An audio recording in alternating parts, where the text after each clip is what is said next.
Shalom, estimados amigos y hermanos, un saludo afectuoso de parte de la comunidad y el Ministerio Menora en Heredia, Costa Rica.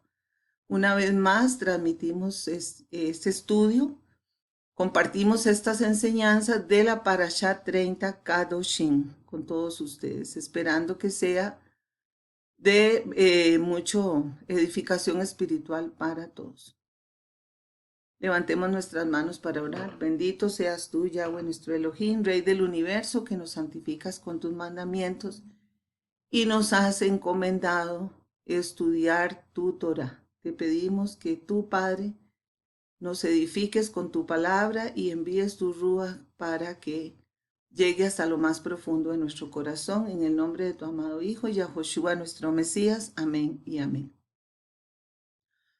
Bueno, hermanos y amigos, una vez más nos admiramos de cuán profética es la parashá. Cuán oportuno es el mensaje que Abba nos manda en su palabra en cada momento de nuestra vida. Y definitivamente también nos demuestra desde que comenzó toda esta situación que estamos viviendo que hay profecía en la palabra de Abba Yahweh. No hay necesidad de recurrir a otras cosas. La profecía está en la palabra. Entonces vamos a dar inicio al estudio. La palabra Kadoshim o Kedoshim a veces aparece como Kedoshim, significa santos. En español lo traducen así. No vamos, al estudiar esta parashá, no vamos a comentar todos los mandamientos que están incluidos porque algunos ya fueron comentados en parashot anteriores. El objetivo central de esta parashá ya lo vamos a ver con respecto a los mandamientos. La palabra que da título a esta parashá significa Kadoshim, o sea, santos. Esta palabra puede expresar un ideal difícil de alcanzar, un ideal extraordinario, pero en realidad la parashá nos enseñará un camino de ascensión para llegar a ese estado de santidad constituido por mandamientos que son comunes a la vida diaria y que están al alcance de todos. En realidad todos tenemos la obligación de ser santos.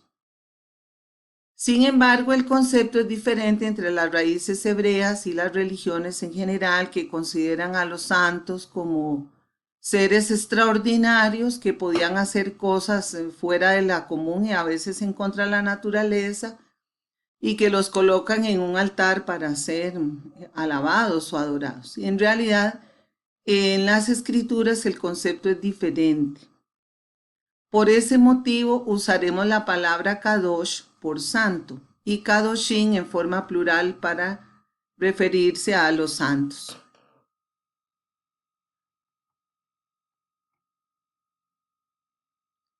Sin embargo, también tenemos que entender que ser Kadosh como Yahweh es algo que nunca va a tener fin en esta vida.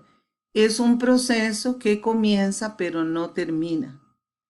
Cada vez que subimos un peldaño encontramos que hay muchos otros más arriba, pero esto es una forma, llega a ser una forma de vida común y debe conllevar gozo en lugar de desesperanza, en lugar de desesperarnos que nunca lo vamos a alcanzar. Existe la oportunidad de caer, levantarse, lo importante es proseguir hasta lograr la meta de ser como Yahweh, santos como Él, no como Él en otros aspectos, sino en su santidad, cuando podamos estar con Él después de que venga la redención completa. Hay algo muy interesante y es que estos mandamientos están dados para ser cumplidos en comunidad y no para ser cumplidos solamente entre el Eterno y cada persona, el Eterno y yo. No se trata de un asunto de encerrarse en una cueva o de vivir en el desierto como un ermitaño. Eso es propio de otras religiones orientales. Por eso las comunidades deben existir en un plano real y no solamente virtual. No se trata de aprender más doctrina, más filosofía, sino que se trata de vivir más en comunidad.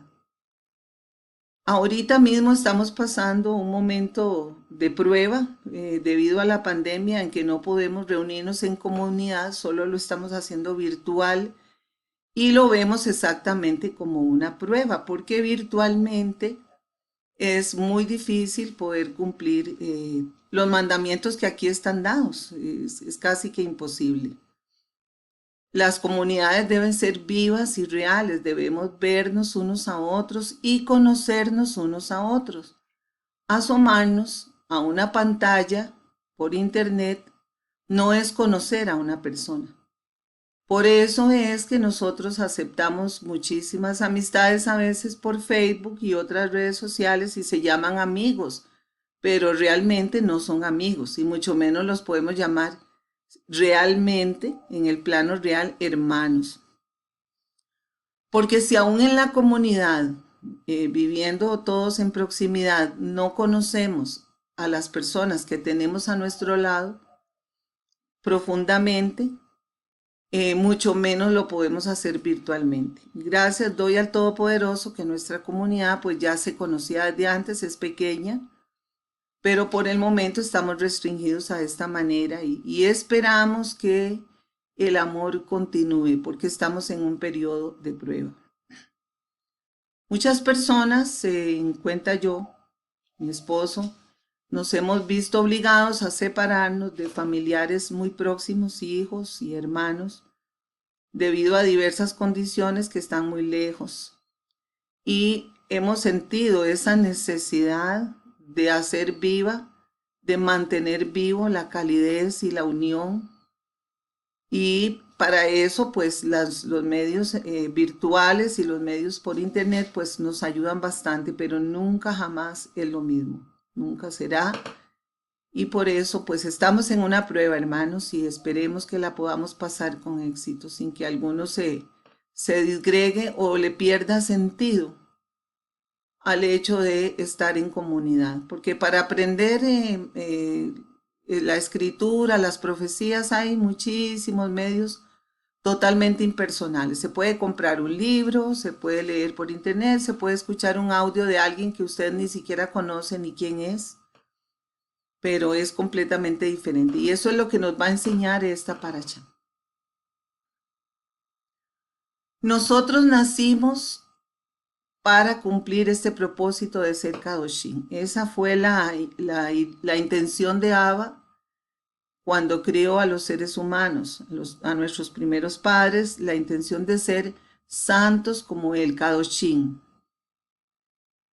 Pero debido al pecado del hombre, pues se perdió esa condición. Al injertarnos nosotros en Israel como nuevas criaturas, comenzamos el camino de retorno, por eso nosotros lo llamamos Teshuvah, que es devolverse, para volver a alcanzar la condición de santidad. Israel debía ser una nación Kadosh y no lo hizo siempre así, falló en su propósito, falló en cumplir el propósito para el cual había sido llamado muchas veces. Sin embargo, la misma nación de Israel, como una comunidad grande, es un ejemplo de nuestra vida propia, en que nosotros fallamos muchas veces, pero volvemos a comenzar en una lucha sin fin hasta que logre el estado de Kodesh o Kadosh como Yahweh, a la estatura del Mesías, que es también la imagen de él y que es completamente Kadosh. ¿Cómo medimos ese nivel de Kadosh? ¿Cómo podemos nosotros pensar que hay una escala o medida para saber si una persona o yo mismo hemos logrado ese estado?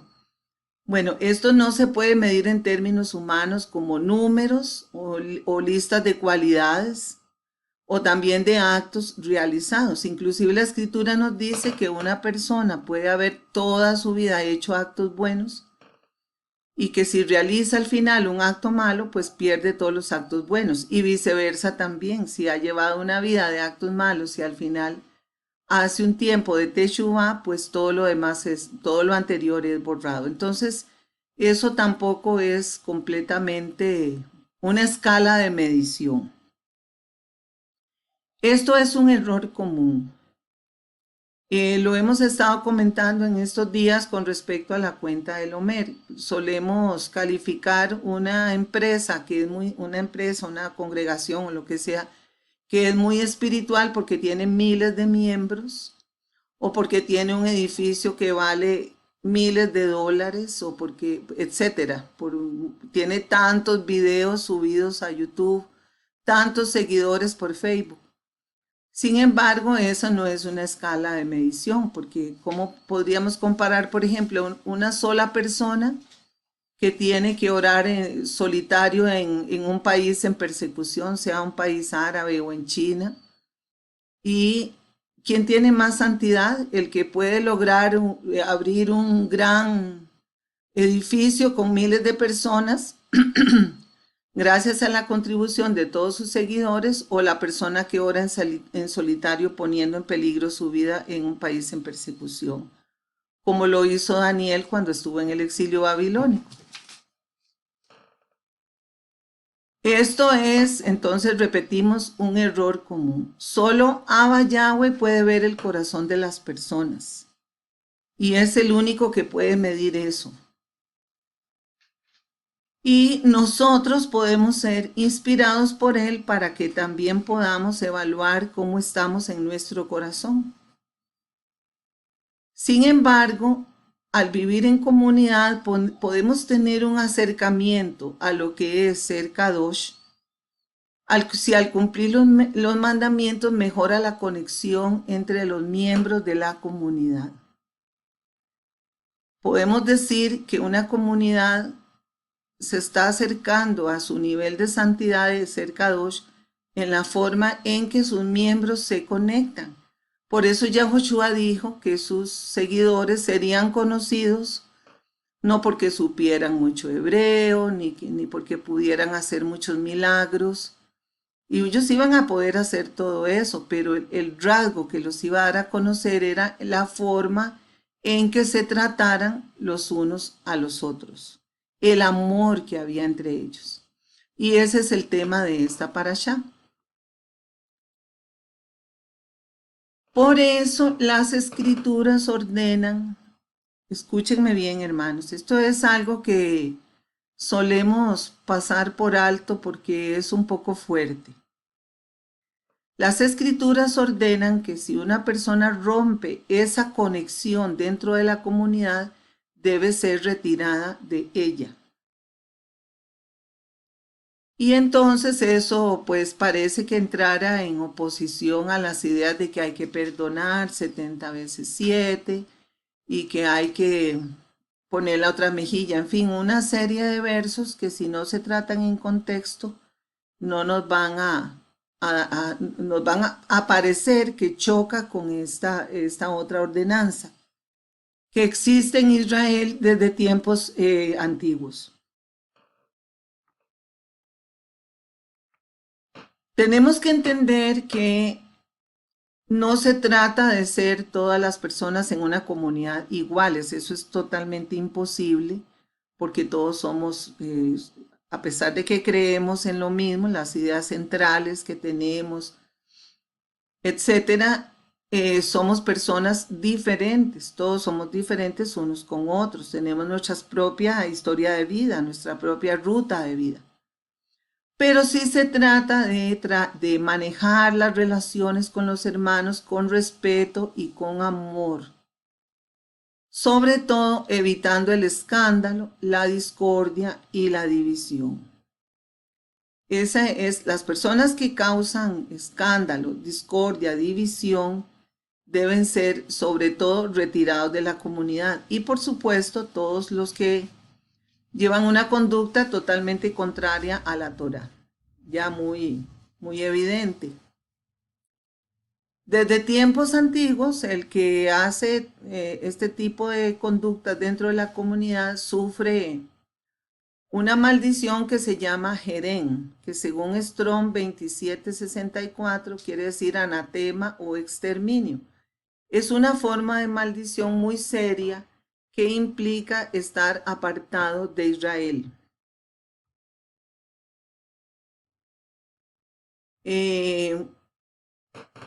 ¿Por qué exterminio? Porque salir de Israel es terminar exterminado. Es el exterminio su destino final cuando vengan los juicios del Eterno.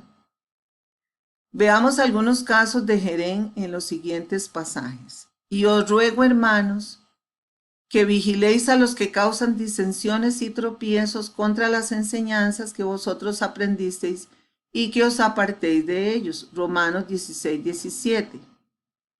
Y dice también la escritura, al hombre que cause divisiones, después de la primera y segunda amonestación, deséchalo. Tito 3:10. Si alguien se presenta ante ustedes y no trae esta misma doctrina, no lo reciban en su casa ni lo saluden, porque el que lo saluda se hace cómplice de sus malas obras. Primera de Juan 10:11. Muy fuertes estos versos, muy rara vez se aplican como dice, pero es la palabra de Abba Yahweh. Es la maldición de Jerén, personas que causan problemas, que causan división, discordia, tropiezos a las enseñanzas, empiezan a discutir contra la palabra o a traer doctrinas extrañas. Todas esas personas, dice la escritura, que deben ser desechadas de la comunidad, porque se va a perder el principio que estableció Yahoshua de que seríamos conocidos por la armonía y la unidad que rige entre nosotros, aún respetando nuestras diferencias en opiniones de conciencia, no en opiniones de Torah. Si alguien desea ampliar más este tema, lo puede poner en comentarios y le enviaremos un estudio que es titulado precisamente La conciencia, que se refiere a tomar decisiones en asuntos que la Torá no nos determina un sí o un no, sino que son más bien circunstanciales. Entonces en eso no nos podemos meter nosotros, en la vida de otra persona, no podemos, porque si no nos convertiríamos en una secta manipuladora. Las personas tienen su propia libertad. Me parece que queda bien claro el concepto. Sigamos, todo ser humano tiene conciencia desde que nace, eso nos lo dice la palabra en Romanos 1, 18 al 20. Todo ser humano tiene conciencia y su vida se mueve entre sus conductas o actos, que es lo mismo, lo que la persona hace en su vida, lo que desea y necesita como apetitos, placeres y las necesidades vitales como comer y dormir, y también el conjunto de creencias y valores que lo motivan a actuar. Vivir en santidad, vivir en Kodesh, es lograr el equilibrio entre estos tres aspectos y en momentos de tentación o de debilidad, lograr que sus creencias y sus valores superen a los otros dos.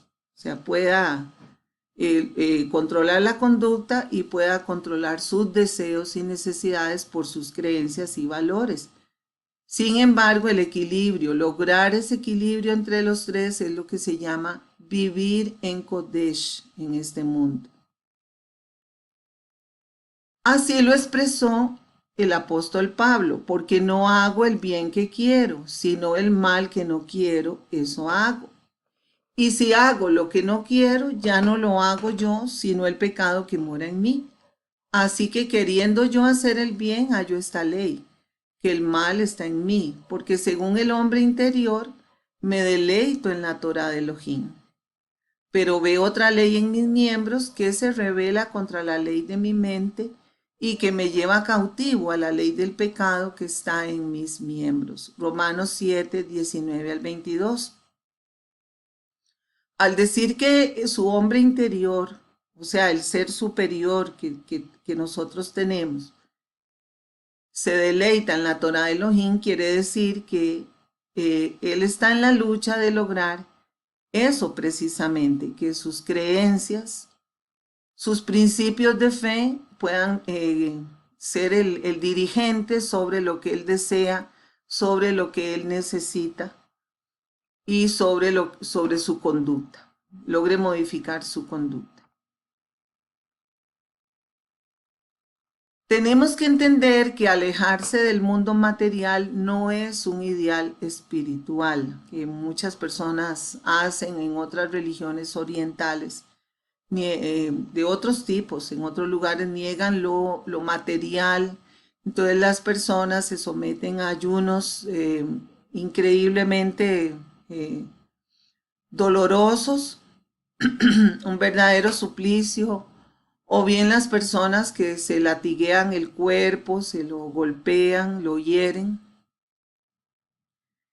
Sin embargo, de acuerdo a las escrituras, esto no es un ideal espiritual para un israelita. De hecho, la santidad puede alcanzarse solo a través de utilizar el mundo físico de la manera correcta, que era lo que estábamos hablando antes.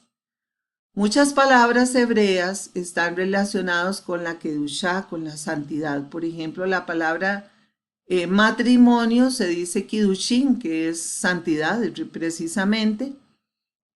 El lazo que une a un hombre y una mujer para lograr pues la satisfacción tanto física como espiritual y matrimonial de pareja. Se habla de Kiddush sobre tomar vino, también que viene de la misma raíz, y el Shabbat es llamado Kodesh, o sea, el santo Shabbat, que es un día de descanso que es llamado delicia, según Isaías 58, versos 13 y 4. Entonces, todas estas palabras se centran en torno a actividades físicas porque la santidad viene a través de elevar lo físico y no de negarlo. El que niega lo físico termina pues esa negación, esa supresión de lo físico termina saliendo por otro lado. Entonces vemos, por ejemplo, que muchas veces doctrinas como el celibato han terminado pues en adulterio o en pedofilia, etcétera, en situaciones que no son desconocidas para ninguno de nosotros. En el contexto escritural no existen los pretextos. Nadie puede argumentar yo no puedo hacer eso. Porque Abba Yahweh provee todas las facilidades, la asistencia y las ayudas para lograr esta meta. Nosotros tenemos que ejercer la voluntad y Él hace el resto. El Mesías Yahoshua es la perfecta provisión y prometió que estaría con nosotros hasta el final del camino. Inclusive dice, siempre hablando en la comunidad donde hayan 2 o 3 reunidos en mi nombre, allí estaré yo en medio de ellos. En Mateo 18:20. Entonces, no tenemos ningún pretexto, hermanos. No tenemos. Abba nos da todo lo que nosotros necesitamos y Él no nos va a colocar en una posición en que nosotros no podamos obedecerle. Eso es una promesa escritural y tenemos que creerle a Él. Bueno, vamos a analizar algunos de los mandamientos. Tenemos el Levítico 19:3 dice, cada uno de ustedes respete a su madre y a su padre. Guarden mi Shabbatot. Yo Yahweh, vuestro Elohim. En este mandamiento se relaciona la honra a los padres con el de guardar Shabbat. ¿Por qué? Eso ya lo hemos mencionado en otros estudios. ¿Por qué está tan relacionado? Porque los padres hacen la obra de la creación conjuntamente con Abba Yahweh al dar la vida. Si queremos saber cómo una persona honra a Abba Yahweh, lo veremos en la forma como honra a sus padres, pues los dos están ligados en la creación. Para los seguidores de la Torá, la vida es el mayor don que existe. No hay otro don tan valioso, tan preciado como tener vida. No se trata de si los padres fueron buenos o no fueron buenos, se trata de que nos dieron la vida y ya solamente por eso merecen esa honra y ese respeto. Cabe señalar que en este pasaje, a diferencia de otros pasajes donde se habla de la honra a los padres, la madre está primero que el padre. Es de suponer que la primera relación de un ser humano en esta vida es con su madre. Cuando el bebé nace, el primer tiempo de vida que va a tener ese bebé es pegadito a su mamá, luego a su papá y luego a Abba Yahweh. Entonces, mientras que en el capítulo de Éxodo que nos habla de este mandamiento dice que se debe honrar a padre y madre, aquí dice respetar a madre y a padre. O sea, no solo se trata de velar por sus necesidades materiales, como habla en Éxodo, aquí se trata del respeto. El respeto a la madre, a la mujer, a la madre que le dio la vida a un niño, a un hijo, para un israelita es la base de todo lo demás. Primero la madre en ese orden, luego el padre y luego Abba Yahweh. Y en general no vemos en la sociedad que no existe mayor falta que es terrible cuando un hijo o una hija le faltan el respeto a su madre. Una enseñanza sumamente fuerte y que en estos tiempos pues muchas veces se ve con frecuencia. Levítico 19:4. No se vuelvan a los ídolos ni se hagan dioses de fundición. Yo Yahweh vuestro Elohim. La palabra volverse en hebreo es palá, que significa, es la que está aquí y significa maravillarse, distinguir, observar algo grandioso. Eso implica no solamente de la adoración a ídolos, aquí no dice no adoren, sino también no se vuelvan.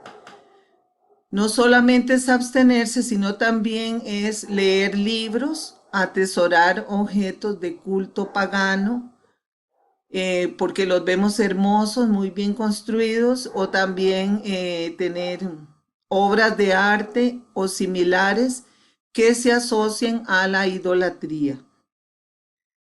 Y por extensión, como visitar, admirar, poner atención y elogiar sitios de culto y turísticos relacionados con la idolatría, como pirámides, catedrales o ruinas arqueológicas. Muchas veces vemos a personas visitando estos lugares, sobre todo ruinas, pirámides, y hablando de la grandiosa cultura que se desarrolló ahí, sin tomar en cuenta los miles y miles de sacrificios humanos crueles que se desarrollaron en esos lugares de culto, en donde se practicaba también toda clase de aberraciones. Entonces, queda a criterio de cada persona cuando hace un viaje turístico y va a pasar por un lugar de estos, pues que lo mire o lo vea, pero que tome en cuenta este mandamiento, si puede evitarlo mejor, y si no, pues que tome en cuenta que son lugares paganos, de culto pagano, que van a violar este mandamiento independientemente de la belleza material que tengan altares de oro, que tengan imágenes muy bien hechas, pinturas, etc. Es una violación a este mandamiento admirarse, compartirlo y describirlo como algo grandioso, dice, observar algo grandioso. Tampoco está permitido comerciar con objetos idolátricos, ni fabricarlos, ni tenerlos en nuestras casas, ni guardarlos como recuerdos o dejarlos como regalo o como herencia, como muchas personas que guardan muñecos, santos, rosarios, objetos de culto como una herencia, ya sea de la propia religión idolátrica que se practique en su área donde vive, como que hayan traído de otros lugares como imágenes egipcias o hindúes, etc. Eso no puede estar en los hogares, no está permitido. Es violación de este mandamiento. Dice en Levítico 19:10, tampoco rebuscarás tu viña ni recogerás las uvas caídas de tu viña. Las dejarás para el pobre y para el extranjero. Yo, Yahweh, vuestro Elohim. Ayudar al necesitado es muy importante para Yahweh. En el libro de Jacob, conocido como Santiago, versos 2:15 al 17, dice, y si un hermano o hermana están desnudos y tienen necesidad del mantenimiento de cada día y alguno de vosotros le dice, id en paz, calentados y saciados, pero no les dais las cosas que son necesarias para el cuerpo, ¿de qué aprovecha? Así también la fe, si no tiene obra, es muerta en sí misma. El mandamiento de dar caridad, o sea, secada, tiene sus propias especificaciones en la escritura. Básicamente, la comida no se discute, o la ropa para aliviar el frío o aliviar el hambre. Eso es algo que se soluciona en el momento. Las demás cosas que puedan sobrellevar las necesidades de una persona se pueden ir orientando o dando con el tiempo o analizando. Siempre en todo caso, recordando que la mejor forma de caridad es alentar a una persona a que se mantenga a sí mismo y a que pueda ayudarse a sí mismo y que no tenga necesidad de andar buscando caridad para que tenga su propia dignidad de autosustento. Aquí en este mandamiento se enfatiza mucho con el extranjero porque las personas inmigrantes suelen pasar muchas necesidades mientras se establecen al lugar que llegaron. Es un fenómeno que estamos viendo muy común.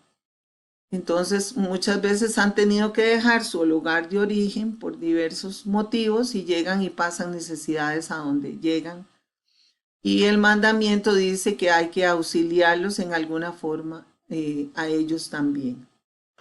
Y en muchos lugares de la escritura se nos enfatiza el mandamiento de ayudar al extranjero cuando ha inmigrado y está pasando una mala situación. Levítico 19:11 dice, no robarán, ni mentirán, ni se engañarán el uno al otro.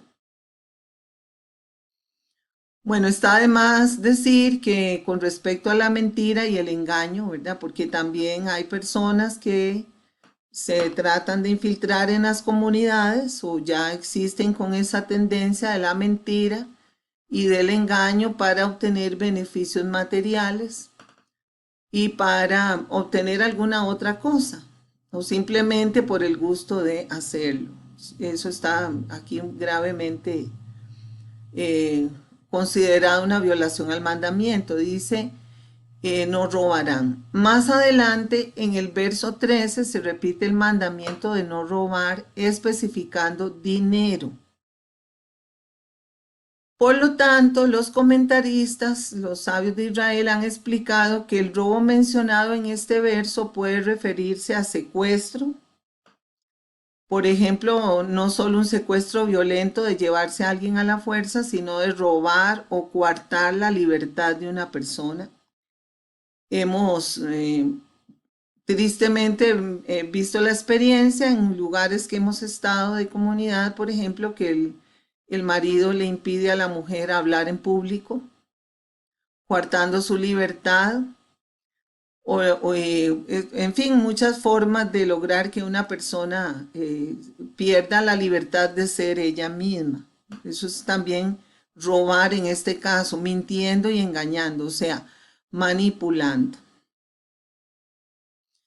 También puede referirse a robar el tiempo a las personas, por ejemplo, llegar tarde a un compromiso o faltando a la palabra propia de presentarse a alguna actividad, dejando en espera a un hermano u otra persona vinculada a él.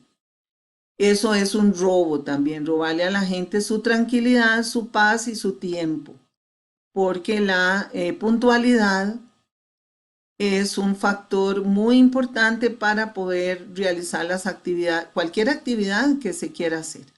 Entonces son factores muy importantes que hay que tomar en cuenta. Levítico 19:12, no jurarán falsamente por mi nombre. Este mandamiento es bastante extenso, pero vamos aquí a hacer algunas consideraciones. El pueblo de Israel era conocido como el pueblo del nombre, lo cual les daba prestigio y credibilidad. El nombre era la garantía de que un israelita cumpliría lo que había prometido en cualquier pacto, fuera un pacto comercial o de otro tipo. La escritura no prohíbe jurar por el nombre de Yahweh. Lo vemos aquí, por ejemplo, dice, a Yahweh tu Elohim temerás y a él servirás y por su nombre jurarás. Está en Deuteronomio 6:13. El enojo de Abba era que el pueblo juraba por ese nombre y luego no cumplía lo prometido, porque él estaba dando su nombre como garantía por sus hijos, por sus israelitas, y al no cumplirlo, pues ponían en mal su nombre. Dice la palabra, oigan esto, oh casa de Jacob, los que son llamados con el nombre de Israel, los que han salido de las entrañas de Judá, los que juran por el nombre de Yahweh e invocan al Elohim de Israel, pero no en verdad ni con justicia. Isaías 48:1. A eso se refería precisamente. En tiempos de Yahoshua, los religiosos, los taimados religiosos, sabían que era un peligro jurar por el nombre de Abba Yahweh y luego no cumplir lo prometido, según como él había establecido, que juraran por él, pero que cumplieran, que fuera una garantía de su honestidad.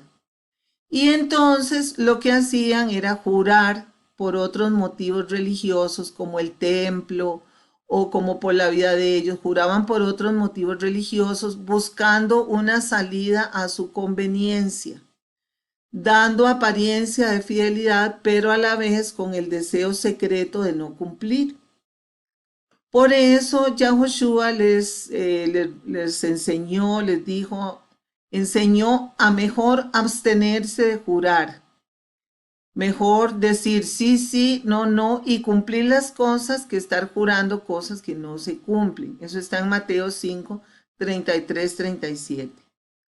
Si una persona no puede dar garantía del juramento que está haciendo, mejor que no lo haga. Y mucho menos jurar en el nombre de Abba Yahweh y luego no cumplirlo. Si lo hace, tiene que cumplir porque si no es muy serio el asunto. A eso se refiere este pasaje. Dice, Levítico 19:13, no oprimirás a tu prójimo ni le robarás.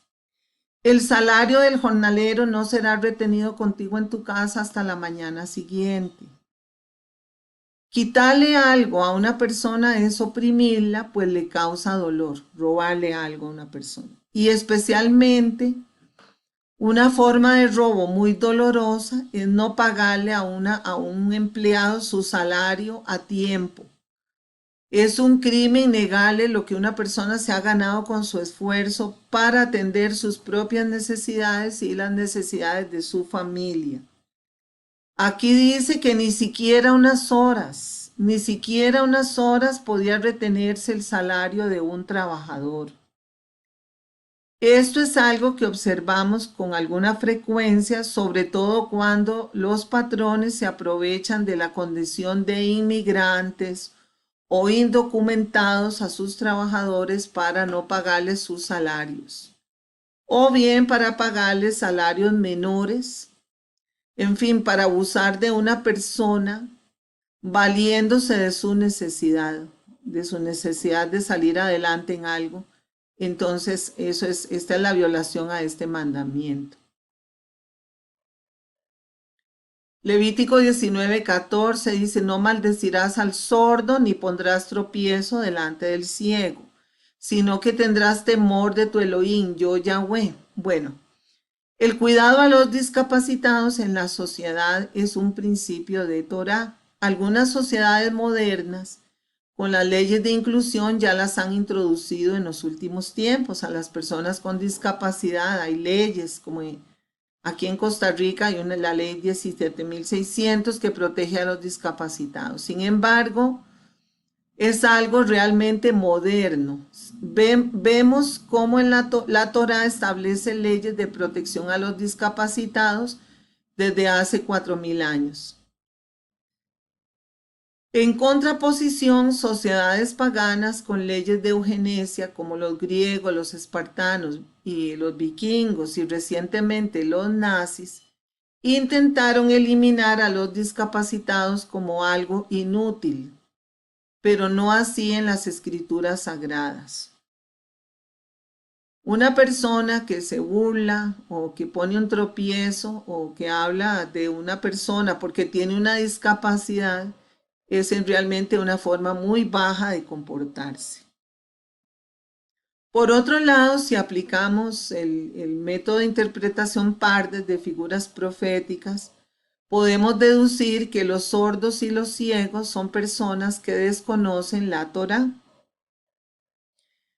Y este mandamiento prohíbe poner tropiezo a aquellas personas y oír espiritualmente. Al contrario, toda, toda acción que se haga en ese sentido debe ser para que las personas puedan abrir sus ojos, destapar sus oídos espirituales para que puedan ver y escuchar la verdad.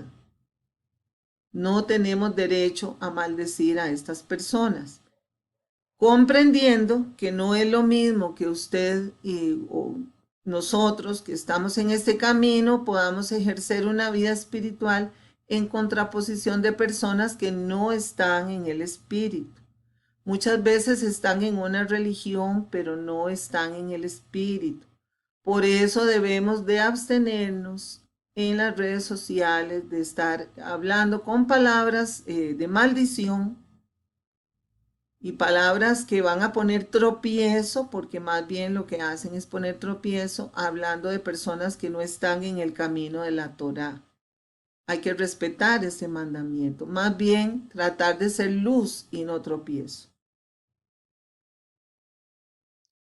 Levítico 19:16. No andarás calumniando en medio de tu pueblo, no atentarás contra la vida de tu prójimo, yo Yahweh. Calumniar, ofender, regar chismes en medio de la comunidad es equivalente a quitar la vida a una persona e igualmente es un crimen. Ya Joshua lo confirmó de esta manera. Han oído que fue dicho a los antiguos, no cometerás homicidio, y cualquiera que comete homicidio será culpable en el juicio. Pero yo les digo que todo el que se enoja con su hermano será culpable en el juicio. Cualquiera que llame a su hermano necio será culpable ante el Sanedrín, y cualquiera que le llame estúpido será expuesto al lago de fuego. Mateo 5, 22, 24. Así pues, la calumnia puede matar la vida de una persona. Una campaña de difamación, una campaña de chisme puede matar la vida de una persona, quitarle su credibilidad, perder su trabajo, perder a su familia. Son todas formas también de hacer homicidio y es castigo para el lago de fuego. Levítico 19:19. Guardarán mis estatutos. No harás copular dos animales de especies diferentes. No sembrarás tu campo con una mezcla de dos clases de semillas. Tampoco te pondrás un vestido tejido con hilos de dos materiales distintos. Podemos ver en este mandamiento el respeto a las leyes de la naturaleza, que eso era algo imperativo en la Torá. Existen, además de muchísimos mandamientos al respecto: la prohibición de contaminar las aguas dulces, la prohibición de destruir árboles que sean buenos para el aprovechamiento humano, la prohibición de lastimar animales y de comer animales salvajes, estaba prohibido en la Torá, con las terribles consecuencias que eso trae para el medio ambiente y para la humanidad como lo estamos viviendo ahorita, precisamente. Abba Yahweh puso al hombre como cuidador y administrador de la tierra y todo lo que contiene la tierra. Eso lo vemos en Génesis 2:15, que cuando él le da las indicaciones de cuidar, expander y mantener la creación. Bajo su mando la puso con ese objetivo. Desde Génesis, Abba creó todo según su especie y sin ninguna intención de hacer cruces o mezclas entre especies. Algo que sí han pretendido los paganos, y ellos siempre trataron de hacer ese tipo de cruces. De ahí el origen de los mitos. No, no estamos diciendo aquí que lo lograron, pero dieron origen a mitos. No lo podemos demostrar que lo lograron, creemos que no, pero dio origen a mitos como el mito de las sirenas, las mujeres peces, el minotauro, que era el toro hombre, los centauros, el caballo hombre, y los hombres con pata de chivo, como el dios Pan de los griegos, etcétera. Es más, estos seres mitológicos, que parecía que había sido una cruce de especies con el hombre, eran adorados como semidioses. Abba prohíbe todo eso, ni siquiera pensarlo en en hacer esas mezclas de animales. Con esos mandamientos, Abba no solo les dio un mandamiento práctico, sino también es un recordatorio que no se deben mezclar doctrinas, que no se deben mezclar especies, ni la semilla de la mujer con la semilla de la serpiente, que eso estaba establecido desde Génesis. Todo tiene una extensión que va desde lo material hasta lo espiritual. A nivel literal, sembrar dos tipos de semilla es algo arriesgado. Si lo vemos desde el punto de vista práctico, sobre todo si las necesidades de cada planta en cuanto a agua y cuidado son diferentes. Eso iba a suponer un trabajo mucho mayor y aún el riesgo de que un tipo de planta, de una especie de planta, destruyera la otra especie de la otra planta, causando una pérdida para el agricultor. Y ayuntar dos especies diferentes de ganado o de animales, como un buey y un asno, por ejemplo, o un buey y un camello, era un maltrato para ellos, porque la fuerza es diferente, la anatomía de los animales es diferente, es un maltrato. Y está prohibido en la escritura maltratar un animal sin ninguna necesidad. Y a la vez, mezclar dos especies de tela requería también un esfuerzo innecesario. Eh, los dos tipos de tela sería de lino con lana, eso lo llaman shatnez, según Deuteronomio 22:11, que dice: no te vestirás con mezcla de lana y lino. Era un esfuerzo innecesario. Y además la lana pues era algo que tenían los israelitas a mano, pues tenían mucho ganado, tenían animales, ovejas, de los cuales se extrae la lana, pero el lino tenían que traerlo de Egipto, ya que esta planta se da en las orillas del río Nilo, algo que a Abba no le agradaba demasiado. Abba Yahweh no deseaba que su pueblo se mezclara con Egipto en relaciones comerciales ni de otro tipo, por el riesgo de corrupción que iba a sufrir su pueblo al mercadear con esa nación. Pero enfatizamos nuevamente que el contenido espiritual de este es: el yugo desigual, como habla Pablo, se refiere a un matrimonio o una relación de un israelita con una persona ajena al pueblo de Israel, un gentil. Lo mismo, bueno, todo ese tipo de mezcla de doctrinas, de ideas, que eso está totalmente prohibido en la escritura. Eso no impide que nosotros no podamos hablar, trabajar, sobre todo en el exilio que estamos, con las personas que no son, que son gentiles, no son israelitas, pero con todo respeto hacia ellos, pero no podemos mezclarnos con sus ideas, con sus costumbres, con su forma de vivir, con sus creencias, buscando una ganancia tal vez material o de otro tipo, que a la larga cómo enseñaba la lección práctica que hemos explicado terminaba en una pérdida total. Sin embargo, hay un pero aquí. Hay una excepción que a los rabinos de Israel, a los sabios de Israel, los dejaba desconcertados. Vemos en el Mizcán cómo se usaron telas mezcladas, aún en las coberturas se usaron desde hasta pieles inmundas como la del tejón, mezcladas con la lana y el lino, toda clase de mezclas. Lo mismo la vestidura del sumo sacerdote, el Cohen Hagadol, tenía mezclas.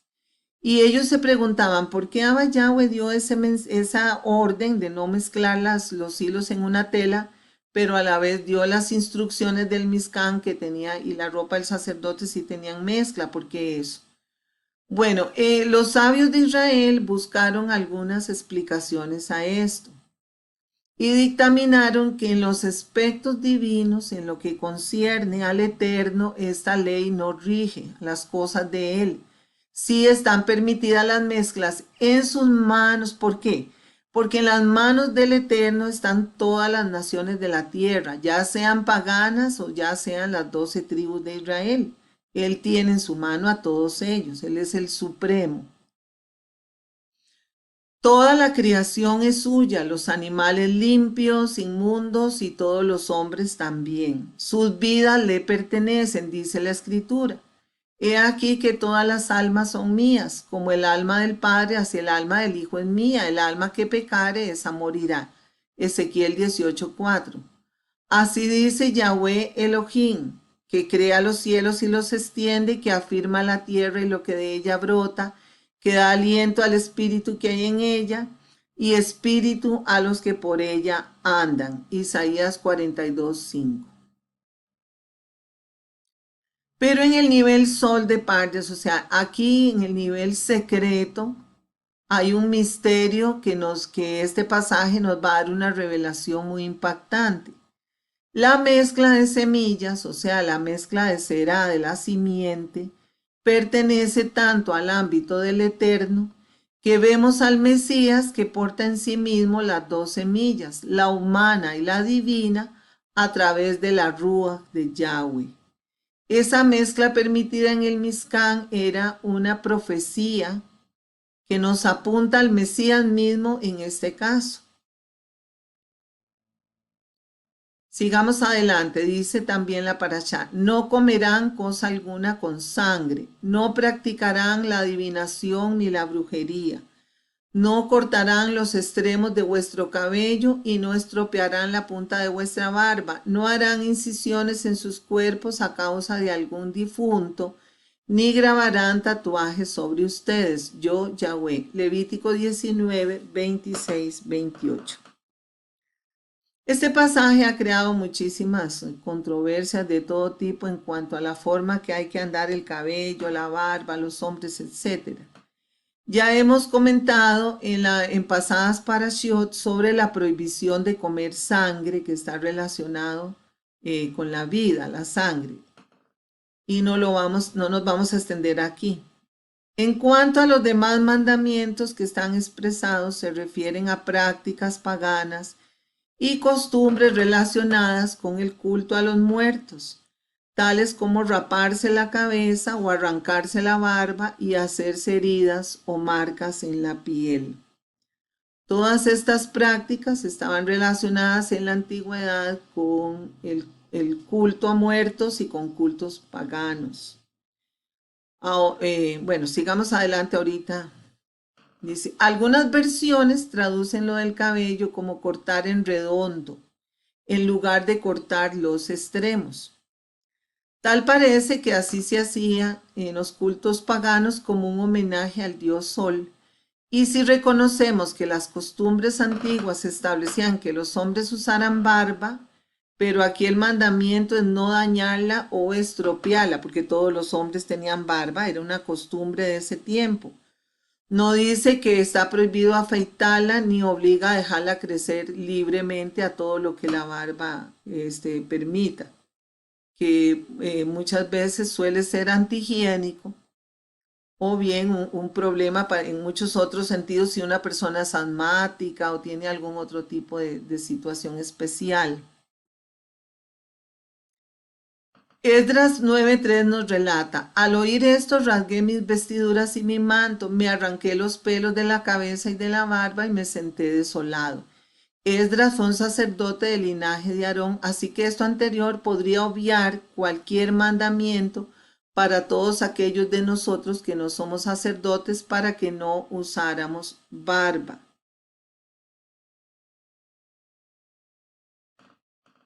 Es evidente que como todos los hombres usaban barba, un signo de luto o de duelo en la antigüedad era arrancarse la barba.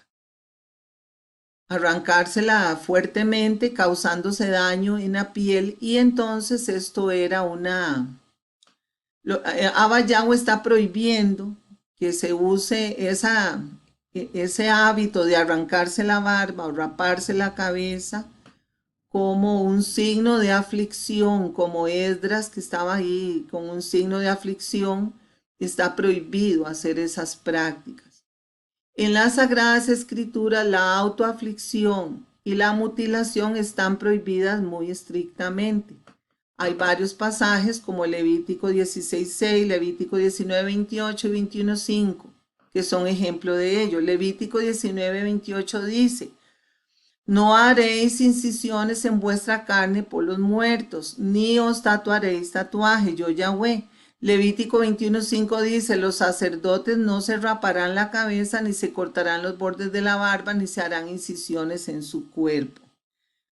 Entonces vemos que todo esto eran prácticas paganas de formas de luto, de duelo. Algunas sociedades lo hacían más extremo, por ejemplo, se mutilaban más fuertemente, como algunos que se hacían marcas dolorosas en los genitales, eh, de manera que los genitales sangraran de los sacerdotes y la sangre cayera sobre las ofrendas.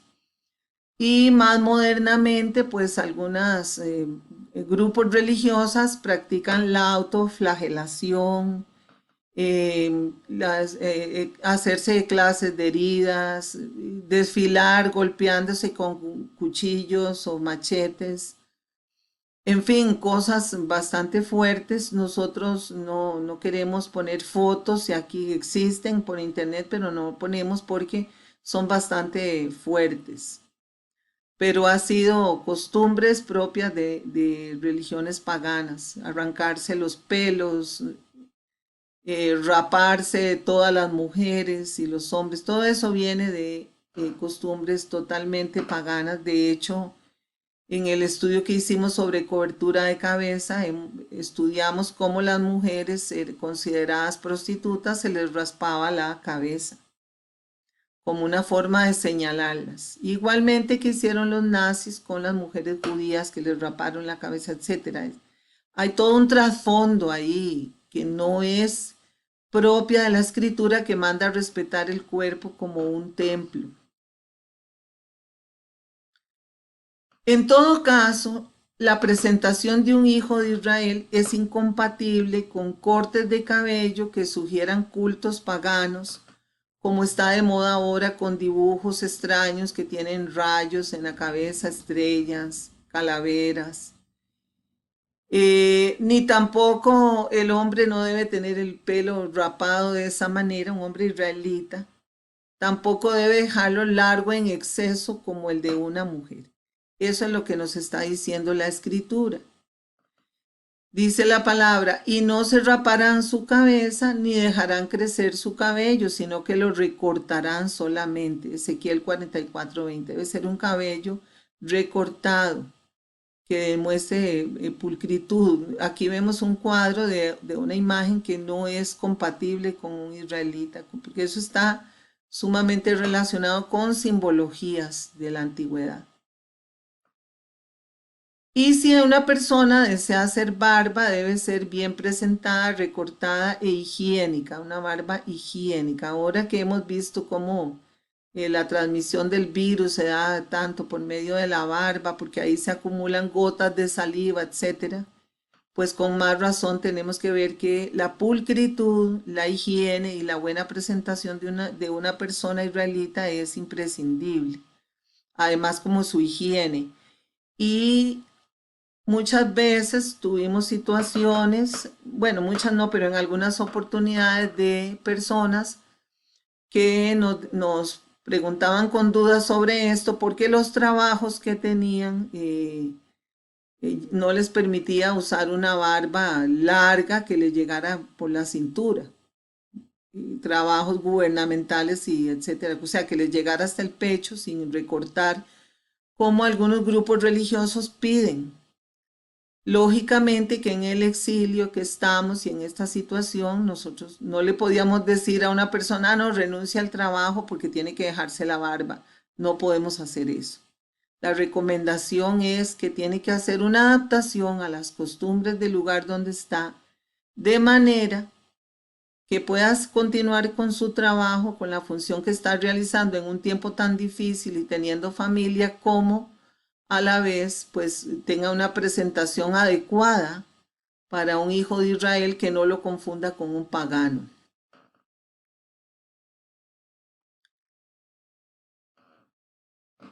Di también, sigamos adelante, a los hijos de Israel que cualquier persona de los hijos de Israel o de los extranjeros que residen en medio de Israel que ofrezca a alguno de sus descendientes a Moloc morirá irremisiblemente. Eso está en Levítico 20, 2, 3. Este culto a Moloc es una abominación ante Yahweh, porque exigía el sacrificio de fuego, por medio del fuego, a niños inocentes que eran incinerados en su regazo. Este culto a Moloch ha persistido a través de los siglos y en diversas culturas, nombrando diferente. Lo que le cambia es el nombre al dios Moloch. Debido a la dispersión de la Torre de Babel, pues los dioses paganos que habían surgido en Babilonia cambiaron de nombre según el lugar a donde se fueron los diferentes grupos con su lenguaje.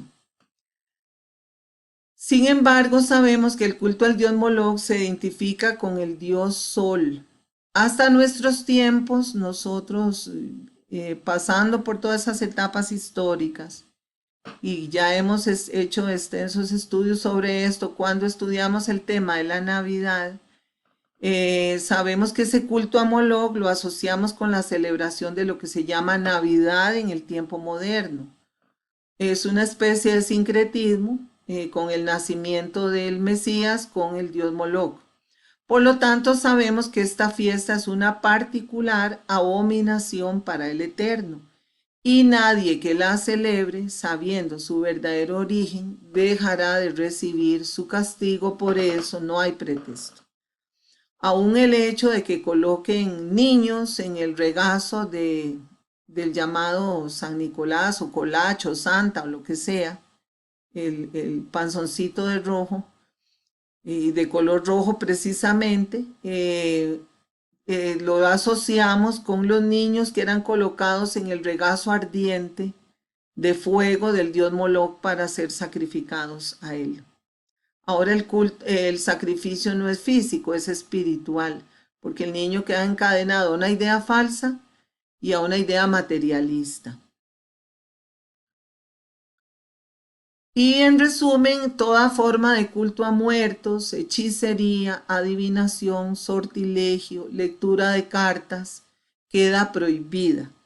Consultar a médiums, a videntes y cosas por el estilo, sea personalmente o por medio de la televisión o de las redes sociales, porque todo eso existe. Hay montones de programas que antes se dedicaban a ciencia, ahora lo que tienen es personajes de este tipo, videntes. Todo eso es penado severamente en la Torá. Y también, por supuesto, asociamos ver películas de vampiros, de muertos, de mediums y películas de terror, porque es una forma de entretenimiento, es completamente ilógico. Lo que busca no es entretener, sino producir emociones en las personas. Liberación de adrenalina y de otras sustancias en el cerebro por medio de las emociones fuertes que pueden conducir a otro tipo de pecados, incluso a violencia. Y además penetran en el cerebro y pues se apoderan de la mente de las personas. Eh, Finalmente, esta parashá termina reafirmando lo que Abba Yahweh ya había ordenado: la prohibición de contaminarse con animales inmundos y también las relaciones sexuales prohibidas anteriormente en Levítico 18. Como hemos estudiado anteriormente, el hecho de que se repitan estos mandamientos reflejan su enorme importancia. Todo lo que es y ahora más que nunca lo estamos viendo, que lo peligroso que es comer animales prohibidos como ratas, murciélagos, cerdos, etcétera, y no solo comerlos, sino mantenerlos y matarlos en condiciones que no son las adecuadas y las permitidas en la Torá. Y las relaciones sexuales prohibidas en Levítico 18, ¿verdad? Que ya las habíamos visto en parashiot pasadas. No tener sexo con parientes cercanos, con el padre, con la madre, con la madrastra, con el padrastro, con la hermana ni con el hermano, con la nieta ni con el nieto, con el hermanastro ni la hermanastra, con la tía ni con el tío, ni con la esposa de tu tío, ni con el esposo de tu tía, ni con tu nuera, ni con tu yerno, ni con tu cuñada, ni con tu cuñado, ni con la mujer que está con la menstruación o con cualquier tipo de sangrado, ni con la mujer del prójimo, o sea, cometer adulterio, ni con sexo con una persona del mismo sexo, ni tampoco está permitido mantener relaciones copulativas con ningún animal. Y habíamos analizado que eso también conlleva la mente y el espíritu, porque muchas personas pues no lo llevan a la práctica, pero mentalmente están viviendo este tipo de relaciones en forma de fantasías, pornografía, seducción por medios sociales, por redes sociales, etcétera, etcétera.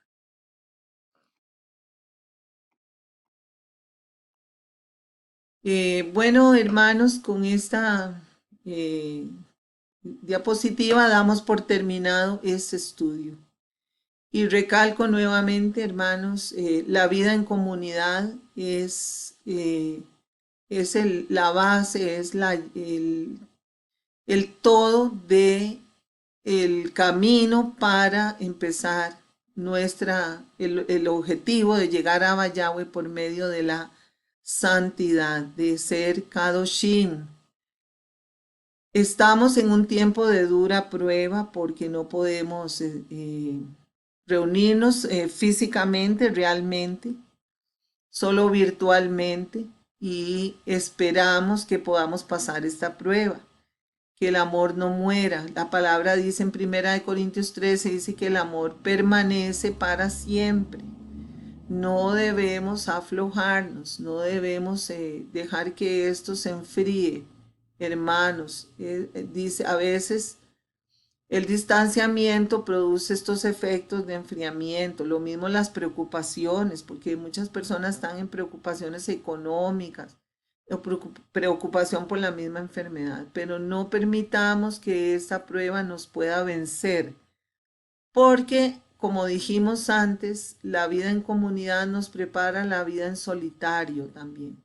En momentos en que vayamos de estar solos, que es cuando es más duro, como le pasó, por ejemplo, al profeta Elías cuando tuvo que huir y estaba solo en una cueva y se lamentaba por eso, que había quedado solo. No sabemos si en algún momento vamos a quedar solos. Entonces, aunque sea por estos medios virtuales, una llamada telefónica, un WhatsApp, compartir las enseñanzas, orar los unos por los otros, ayudarnos en lo posible, sea económicamente, de cualquier tipo, eh, sin violar las leyes que se han establecido con motivo de la pandemia.